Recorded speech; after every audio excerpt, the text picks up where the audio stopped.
Communauté scientifique, la chloroquine, un médicament conçu à l'origine pour lutter contre le paludisme. Mais il y a un mois, ce pôle de recherche à Marseille a commencé des tests sur des patients atteints de coronavirus.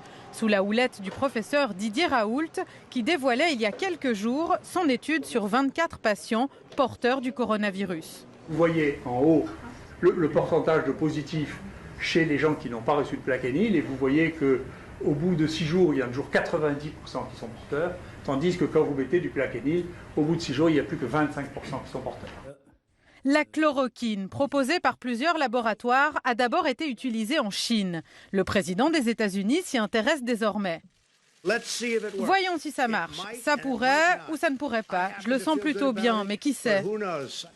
Selon nos informations, en Suisse, la chloroquine commence à être prescrite.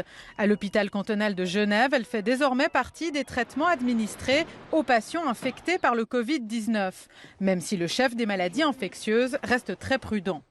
Ce qu'on a besoin, c'est des études qui comparent la chloroquine à ce qu'on appelle un médicament placebo, strictement similaire, donné à des très larges populations et si possible dans plusieurs centres différents, et que les résultats montrent qu'on a un effet clinique, qu'on guérit les patients lorsqu'ils reçoivent ce médicament versus ceux qui ne le reçoivent pas.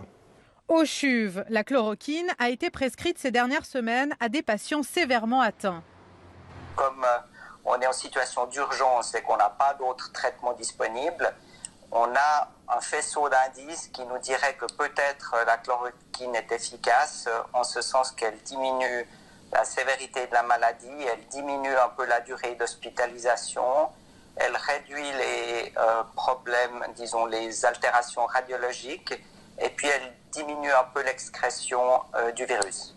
Selon le professeur Janton, les réserves de chloroquine sont maigres en Suisse.